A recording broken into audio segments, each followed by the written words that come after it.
মানে পরমাণু তৈরি করতে গেলে খোলা মুখে নয়, ফল কাটতে গেলে খোলা মুখে নয়, মুখে চাপা দাও, নাকে মুখে চাপা দিয়ে ফল কাটো বা রন্ধন করো, ভোগ রন্ধন করো, পরমান্নই করো আর অন্নই করো, যা কিছুই করো মুখে চাপা দিয়ে নাকে চাপা দিয়ে করো। কেন না, তার সুগন্ধ যদি তোমার নাসরন্ধে গিয়ে পৌঁছায়, ভগবানের সেবার আগে তুমি সেবার ভাগী হয়ে গেলে। সেই জন্য ভগবানকে সেবা দিতে গেলে নাকে মুখে চাপা দিয়ে ভগবানকে সেবা দাও।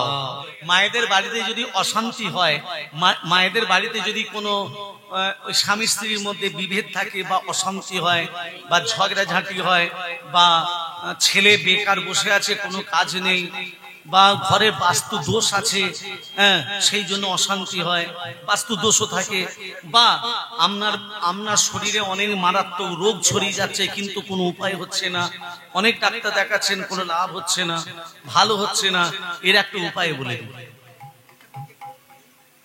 লাল কাপড় কিনবেন, লাল আসন কিনবেন, লাল শালু কিনবেন, একটা নারকেল কিনবেন, 7টা লবঙ্গ কিনবেন। কি বললাম? লাল কাপড়, লাল আসন, লাল শালু, একটা নারকেল, 7টা লবঙ্গ। যে কোনো একটা ঘর তো ঘরেই থাকে, তামার, মাটি, পিতল, কাঁসার যে কোনো ঘটে গঙ্গা জল দিয়ে দিলেন।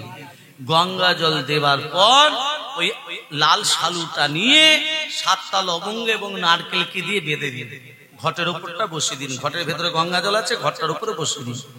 আসনটায়, লাল আসনটায় বসতে হবে, লাল কাপড়টি পরে। কি বারে? শনিবার, মঙ্গলবার। মন্ত্রগুলো শুধু জপ করবেন। নম বাগেশ্বরায় নম, নম হুং হনুমাতে নম, নম সন্ন্যাসী রাজায় নম, নম কৃষ্ণায় বাসুদেবায় হরে পরমাত্মনে, প্রণত ক্লেশ নাশায় গোবিন্দায় নম। বললে কি হবে? আপনার শরীরে মারাত্মক রোগ দূরে চলে যাবে। দ্বিতীয়, বাস্তু দোষ কেটে যাবে। তৃতীয়, অশান্তি দূরে চলে যাবে। চতুর্থ, ছেলে যদি বেকার থাকে যে কোনো কাজে লিপ্ত হবে এবং ঘরের শুভাশুভ মঙ্গল আকাঙ্ক্ষিত করবে। মনে থাকবে, নম বাগেশ্বরায় নম, নম হুং হনুমতে নম, নম সন্ন্যাসী রাজায় নম, নম কৃষ্ণায় বাসুদেবায় হরে পরমাত্মনে, প্রণত ক্লেশ নাশায় গোবিন্দায় নম নম। এটা দেখতে সাপ ব্যাগ মেশানো ক্ষীর। ও বাবু, তুমি করিয়েছ তাই হয়েছে। সাপ ব্যাগ মেশানো ক্ষীরটা উৎসর্গ করতে গেলে তুলসী পাতা, গঙ্গা জল চাই। যেই প্রবেশ করতে দেখছে পাত্রের উপর সাপ ব্যাগ মেশানো ক্ষীর নিয়ে একটা কন্যা শিশু দৈববাণী হচ্ছে, মায়দানব, এই কন্যাকে তুমি প্রতিপালিত করো, আমার আদেশ। কন্যাকে ধীরে ধীরে ধীরে ধীরে ধীরে ধীরে ময়দান ঋষি বড় করলো। কন্যা যখন বড় হলো, বালি কি করলো? বাগদত্তা করলো কন্যাকে বিবাহ করব বলে বালি। আর রাবণ পিপাসায় কাতর হয়ে ওই ময়দানেশ্বর আশ্রমে গিয়ে বলেছিল, আমি বড় তৃষ্ণার্ত, আমাকে একটু জল দাও। যে বালির বাগদত্তা ময়দানেশ্বরীর কন্যা এক ভাণ্ড জল নিয়ে যেই রাবণের সামনে ধরেছে, রাবণ বলছে, আমি তোমার রূপে মুগ্ধ, এসো আমি তোমাকে বিয়ে করব। রাবণ একটা হাত ধরেছে, বালি একটা হাত ধরেছে। রাবণ বলছে আমি বিয়ে করব, বালি বলছে বাগদত্তা করেছে। ওমা, দুজনই তো শক্তিশালী। টানাটানি করতে করতে বক্ষ থেকে অর্ধেকটা রাবণের হাতে, অর্ধেকটা বালির হাতে। খেলা সামলাও, খুব দুজনে বিয়ে করবে না। ময়দান ঋষি এসে বলছে, কি আমার কন্যার এই অবস্থা হলো কি করে? বলে, দুজনের ইচ্ছা পূর্ণ করার জন্য অর্ধাংশ হয়ে গেছে। এবার মা তত্ত্বটা ধ্যান দিন। ঋষির কন্যার দেহটার ভেতর কটা আত্মা ছিল? দুটো। একটা সাপের আত্মা, একটা ব্যাঙের আত্মা। সর্পটাকে করে দিল মঞ্জদরি, ব্যাঙটাকে করে দিল তারা। কন্যার দেহটার ভেতর আত্মা ছিল দুটো, সাপের আত্মা, ব্যাঙের আত্মা। এবার দেহ কটা ছিল? একটা দেহ ছিল। আত্মা দুটো ছিল বলে দুটো দেহ ধারণ করে দিল, কিন্তু দেহ একটা ছিল বলে, বক্ষ থেকে অর্ধাংশ হয়েছিল বলে দুজনেরই একটি করে স্তন হয়ে গেল। হনুমান পুত্ররূপে মন্দিরের কাছ থেকে দুধ নিয়ে এসে লক্ষ্মণকে খাওয়ালো, লক্ষ্মণ বেঁচে গেল। তত্ত্বটা কি বলে শুরু করেছিলাম? ভগবান শ্রীকৃষ্ণ এত জায়গা থাকতে কারাগারে কেন আবির্ভূত হলেন? কালনিমি যখন মৃত্যু বরণ করে মুখে কি নাম বলছিল মা? রাম রাম রাম রাম।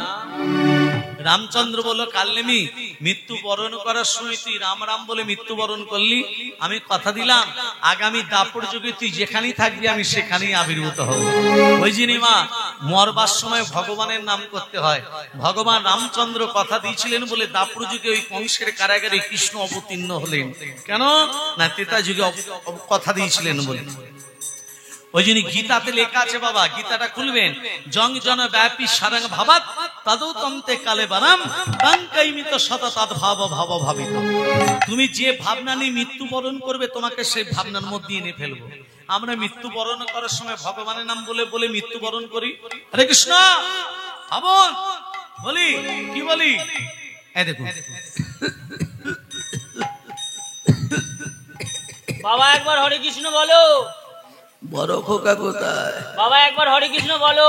বর্দা তোমার বাঁদিকে। ও বাবা, বাবা একবার হরে কৃষ্ণ বলো। মেজো মেজো কোথায়? মেজো মেজো তোমার পিছনে। ও বাবা, বাবা একবার হরে কৃষ্ণ বলো না। সেজো কোথায়? একবার হরে কৃষ্ণ বলো। সেটা তোমার এই হারমোনিয়াম বাজাচ্ছে। ন কোথায়? বাবা একবার হরে কৃষ্ণ বলো। ন কোথায়? নয় তো এখানে। শেষবারের মতো একবার হরে কৃষ্ণ বলো। ছোট কোকা কোথায়? একবার হরে কৃষ্ণ বলো। ছোট ছোট কোকা কোথায়? ছোট কাকা আমি। দোকানটা দেখছে কে? এই তো কলিযুগের মানুষ। বুড়োটা মরে যাবে, ছেলেরা বলছে বাবা একবার হরে কৃষ্ণ বলো, বলছে দোকানটা দেখছে কে? মা বাবা যদি ছেলেকে প্রণাম করে ছেলের যে অমঙ্গল হয় মা, তুই কি আমাদের ছেলে? জন্মে জন্মে আমি তোমাদের ছেলে মা। যখন অদিতি ছিলে, যখন কৈকেয়ী ছিলে, যখন কৌশল্যা ছিলে, জন্মে জন্মে আমি তোমাদের ছেলে মা। হ্যাঁ রে বাবা, তুই যদি আমাদের ছেলে, তোর বাবা মাকে কেন কারাগারে থাকতে হয়? মনে পড়ে মা সেই ত্রেতা যুগের কথা। তুমি তোমার ছেলে ভরতকে রাজা করবে বলে, রাজমাতা হয়ে সুখে থাকবে বলে রামকে বিনা দোষে বিনা কারণে 14 বৎসর বনবাসে পাঠালে। আর এক মায়ের অন্তর তুমি বুঝতে পারলে না। সেই বাৎসল্যময়ী কৌশল্যা, সে রামের মা কৌশল্যা 14টা বৎসর রামকে হারিয়ে হারাম বলে কেঁদেছিল। ওই 14টা বৎসরের কৌশল্যার চোখের জল তোমাকে কারাগারে কেঁদে কেঁদে পূর্ণ করতে হবে মা। কাঁদালে কাঁদিতে হয়, এই তো শাস্ত্রে কয় মা। আমিও যদি কাউকে কাঁদাই, সেই কান্না পূরণের জন্য আমাকেও কাঁদতে হবে। বাবা আমাকে রেখে আসবে চলো সেই ভাগ্যবতী যমুনার তীর, শ্রীমধুর বৃন্দাবন গোকুল। হ্যাঁ রে বাবা, আমি তোকে কি করে নিয়ে যাব? বসুদেব ছেলেকে মাথায় করে নিয়ে চলেছে। যমুনা পেরিয়ে নন্দালয়, যমুনা কানায় কানায় বইছে। তা যমুনাকে কথা দিয়েছিল, যমুনা যেদিন আমি প্রথম আবির্ভূত হব আমি তোর কাছেই আসবো। ভগবান কথা দিলে কথা রাখে, ভক্ত কথা দিলে কথা রাখে না। রাখি কি মা? আমরা ভগবানকে কথা দিলে কথা রাখি? জোরে বলুন। যখন মাতৃ জঠরে ছিলাম তখন কি বলেছিলাম? পৃথিবীর আলোর মুখ দেখাও, পৃথিবীতে গিয়ে শুধু তোমার হরিনাম করবো, হরিনাম ছাড়া কিছু করবো না। আর আমরা পৃথিবীতে এসে কি করছি? রাধে রাধে। তাহলে আমরা কথা দিয়ে কথা রাখতে পারলাম না, কথা রাখি না। কিন্তু ভগবান কথা রাখে। যমুনাকে কথা দিয়েছিল, যমুনা যেদিন আমি প্রথম আবির্ভূত হব আমি তোর কাছে আসবো। তা যমুনার তো কানে কানে পেয়েছে ভগবান আসবেন, সেই জন্য যমুনা উত্তালে তরঙ্গ। কিন্তু বসুদেবে যমুনা পেরুবে কি করে?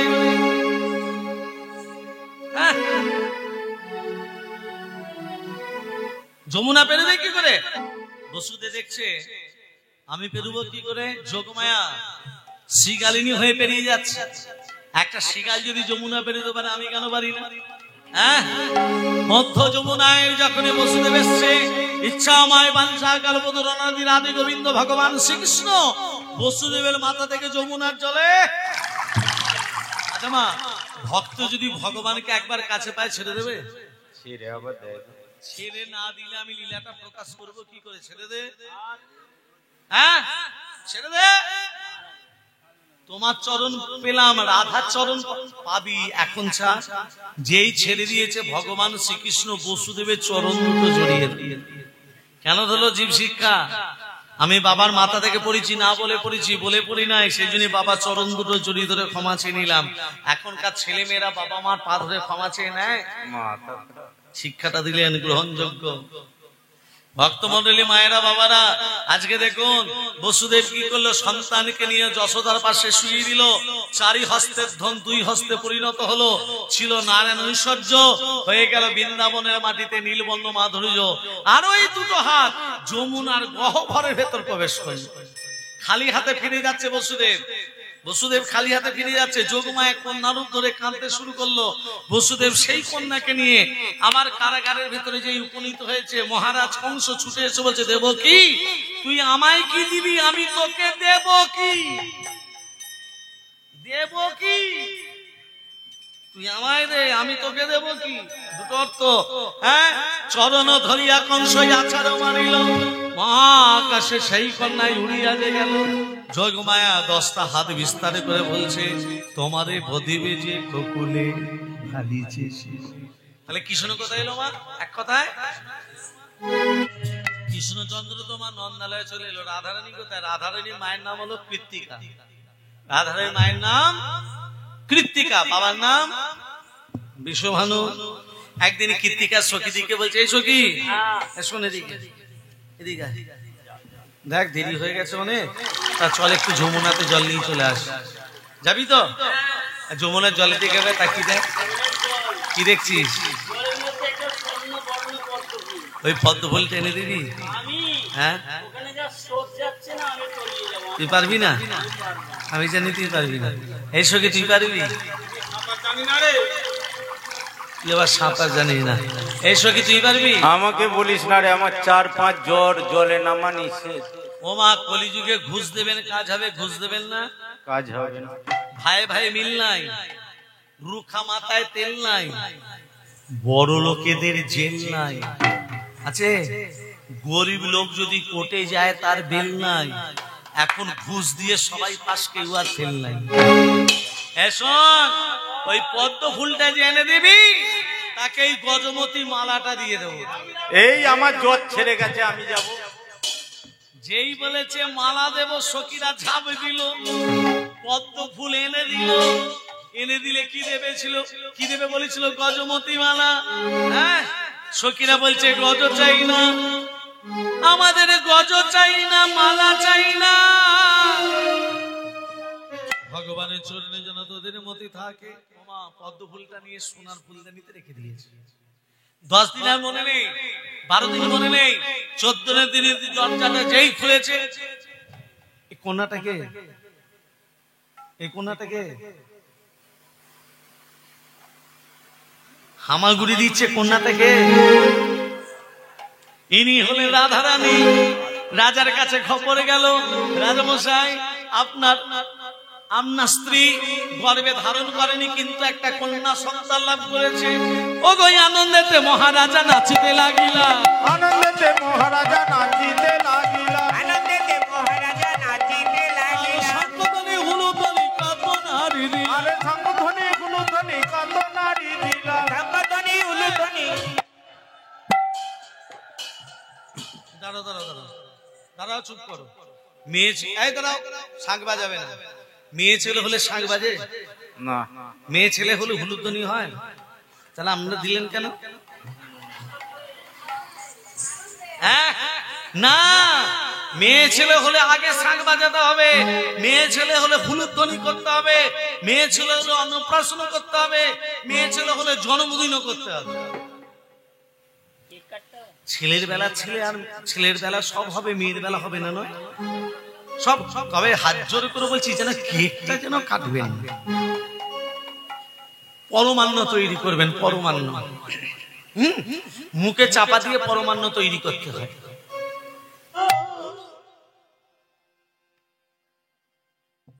কি ব্যাপার বলো তো?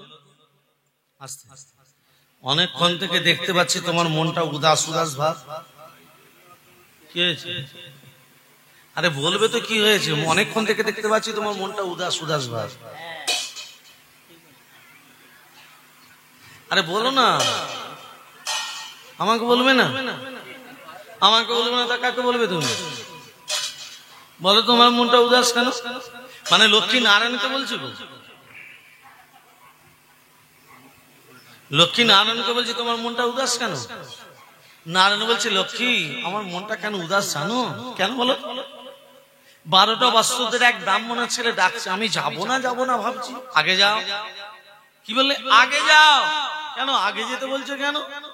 তুমি নারদকে কি বলেছিলে? নারদকে কি বলেছিলে?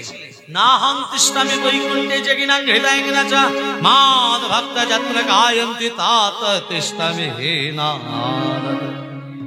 না হং তিষ্ঠামি বৈকুণ্ঠে, তুমি বৈকুণ্ঠে থাকি নাং জগিনাং হৃদয় গিনাচা। যোগী মুনি ঋষি তাকে হৃদয় বসবাস করে না মত ভক্ত, মানে আমার ভক্তরা যত্র গায়ন্তি, যেখানে আমার ভক্তরা আমার গুণগান করে তত্ত্ব তিষ্ঠামি হে নারদ। তাহলে একটা ভক্ত 12টা বছর ধরে ডাকছে, তুমি এখনো দাঁড়িয়ে আছো, যাও। এই নারায়ণ এক পা বাড়িয়েছে। দেখবে স্বামীরা কাজ করতে চায় না, বউগুলো বললে তবে করে। আপনাদের গ্রামে নেই, আমাদের গ্রামে আছে।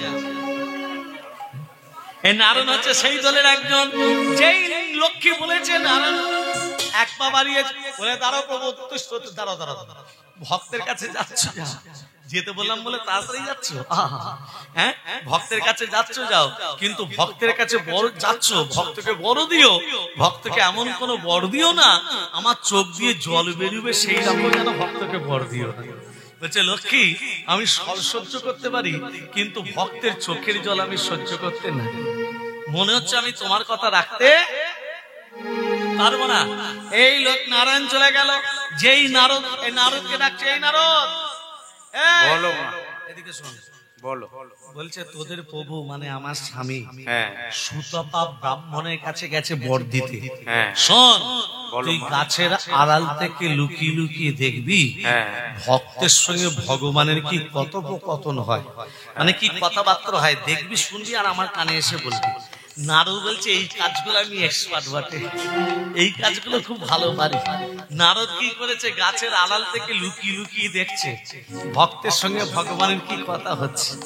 এমন সময় নারায়ণ গিয়ে বলছে, এই সুতপা বল কি বর চাস? প্রভু এতদিন বাদ দয়া হলো, কৃপা হলো, দেবার জন্য এসছি, বল কি চাস? আমি যেটা চাইবো দেবে তো, দেবার জন্যই তো এসছি, বল না কি বর চাস? আমার বড় আশা জেগেছে, বল আশাটা কি? আমার বড় আশা জেগেছে তোমার লক্ষ্মীকে পাবো বলে,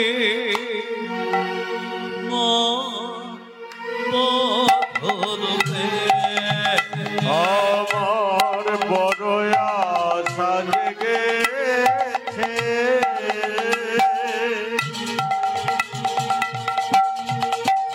তোমার লক্ষ্মীকে পাবো বলে,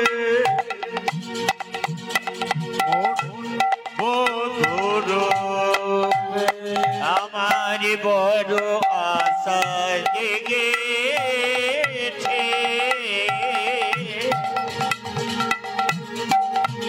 তোমার লক্ষ্মীকে পাবো বলে, মোর বধূরূপে। লক্ষ্মীকে স্ত্রী রূপে লাভ করতে চাস? এ তো আমার স্ত্রী বাবা, এই জন্যই তো আমি তো প্রভু তোমাকে ডেকেছি তোমার।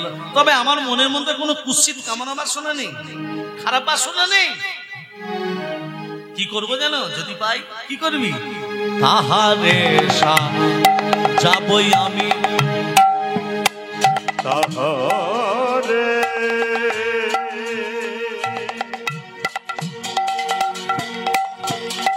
সাজাবো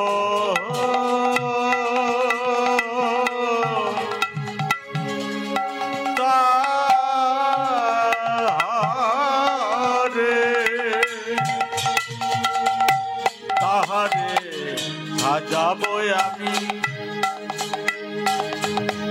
নূতন সারে,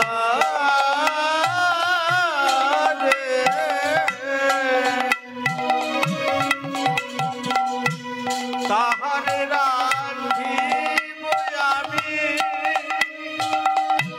হৃদয় তাহারে সাজাবো আমি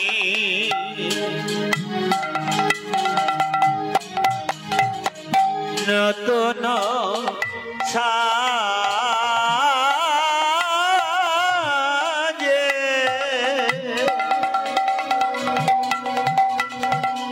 তাহারে রাখিব আমি হৃদয় মাঝে। বড়ই আশা জেগেছে